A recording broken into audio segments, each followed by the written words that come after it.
Spider-Man just broke the box office, and in a few months, Avengers: Doomsday is going to make that number look small. Early estimates have this movie opening at $1 billion in a single day. Today we've got confirmed castings, a leaked concept art controversy, a script secrecy strategy Marvel's been running behind the scenes, and the confirmation Thor fans have been waiting years for. There's a lot to get through, so let's dive straight in. Let's start with the numbers, because they're genuinely wild. Spider-Man: Brand New Day has now crossed $800 million at the domestic box office. That's the US alone, not counting international earnings. It's on track to pass Avengers: Endgame's entire domestic total by the end of this week, which would make it the highest-grossing Spider-Man movie ever released in North America. It's also the fastest movie in history to reach 800 million domestically, and right now it's sitting as the third highest-grossing film of all time, across every studio and every franchise combined. Internationally, the film has already overtaken Avengers: Infinity War, with a current worldwide total of roughly $2.3 billion. That puts it in extremely rare company. Very few films in cinema history have ever crossed that number, so naturally people want to know how much of that Tom Holland is actually seeing. Reports suggest his base salary was around $20 million,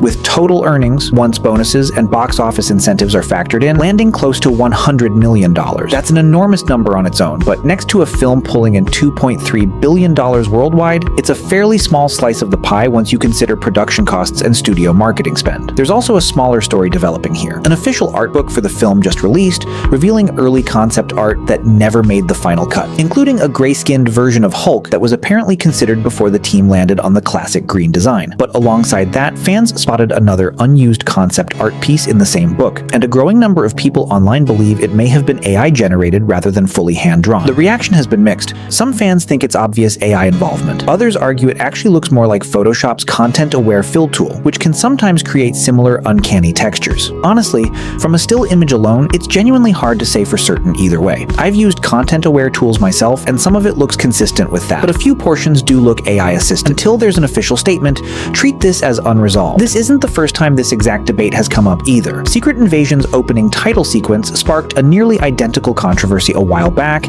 and that one never really got a clean official resolution, which is probably part of why fans are so quick to spot or suspect AI involvement anywhere they can these days. Either way, none of this concept art was used in the final film, so it has zero impact on what you actually saw in theaters. If any official clarification comes out, I'll bring you the update the moment it drops. Moving to the next Mutant Saga film, X-Men. First, casting. Kelly Spiney, who was reportedly considered early on for Rogue, is now apparently being looked at for a different role instead. To be clear, Rogue is settled. India Moore is already confirmed for that part. Magneto is now officially confirmed to appear in the film, which honestly isn't a shock. It's hard to imagine a modern X-Men story without him. The casting rumors around who plays him have been messy though. Henry Cavill, Matt Smith, and Lee Pace were all floated online this week, but that specific rumor reportedly traces back to an unreliable source.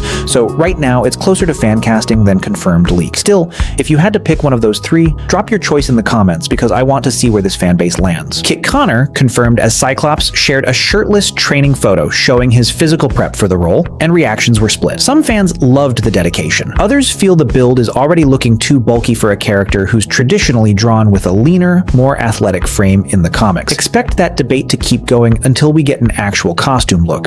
Kevin Feige also spoke more broadly about the Mutant Saga, saying X-Men's comic book history runs so deep that there are entire storylines still unexplored on screen, even after decades of prior films across other studios and continuities. That's a strong signal this new era is aiming to go beyond material we've already seen adapted before, rather than simply retelling the same handful of familiar comic arcs one more time. There's also a rumor connecting India Moore's Rogue directly to Avengers: Secret Wars, suggesting the character could show up there before her formal X-Men introduction even happens. If that turns out to be true, it would be a fairly significant crossover move, and it lines up with how deliberately Marvel has been threading these next few years together. A few smaller stories worth noting. Christopher Nolan's Odyssey is now the highest-grossing R-rated film ever, overtaking Deadpool and Wolverine, and it gets a digital release on November 17th. In a genuinely fun story, a tiny Chinese animated film called New Lie, made over 5 years by a mother and son team using free software, went viral for its rough animation quality. That unexpected meme attention turned into massive free marketing, and the film has already pulled in around $4.3 million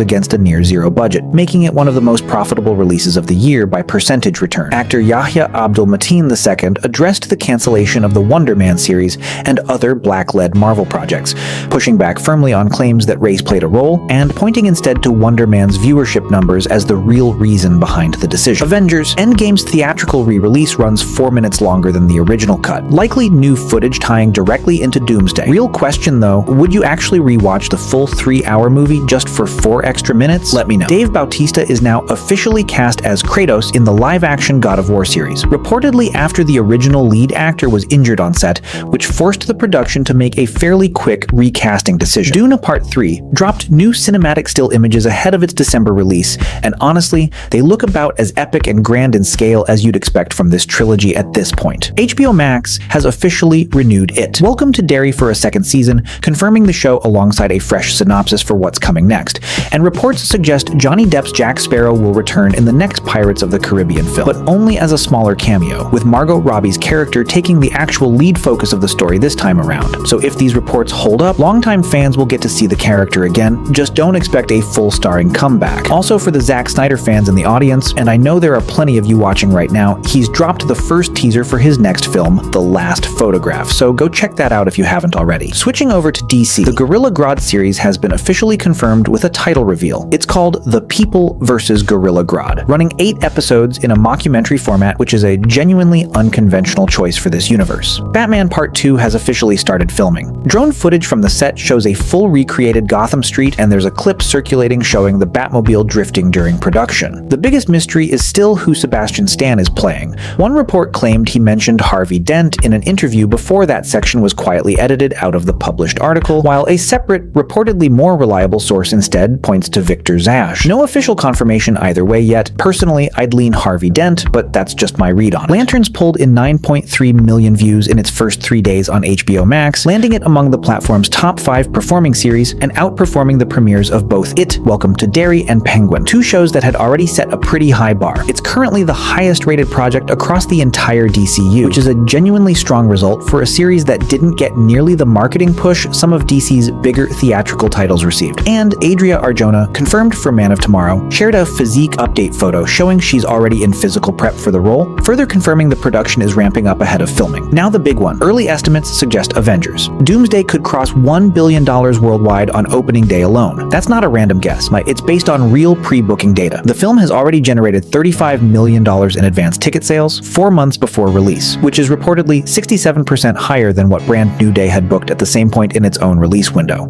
And remember, we already covered just how massive Brand New Day's final numbers ended up being, so a film that's already outpacing that early booking curve is a genuinely serious signal. Try to actually picture that for a second. $1 billion in 24 hours. Most blockbusters take weeks, sometimes months, to hit that number across their entire theatrical run. Doomsday is being projected to potentially get there before its opening weekend is even finished. Convert that into your local currency and drop it in the comments. I want to see what that number actually looks like from wherever you're watching this from. At a recent promotional event, Robert Downey Jr. wore a jacket loaded with small Doomsday-related Easter eggs on both the front and back. Fans are already dissecting every detail online, so take a close look yourself and tell me what you spot. In a recent interview, David Harbour, who plays Red Guardian, revealed a single line of his dialogue from the film: "You are Tony Stark." Depending on context, that's a potentially massive reveal, and fans are already speculating on where exactly that line lands in the story. Sebastian Stan also confirmed something genuinely interesting about production. He never had access to a full script. Every actor reportedly only received their own individual scenes, filmed out of order, specifically to prevent leaks. He noted this is a fairly common Marvel strategy, since it makes it far harder for any one actor to accidentally reveal a major story beat. Even without full scripts, actors clearly know their own scenes, which led to a couple of near confirmations this week. Sophie DiMartino, who plays Sylvie, was asked directly if she's playing the Latvian witch, and instead of replying, she simply liked the comment.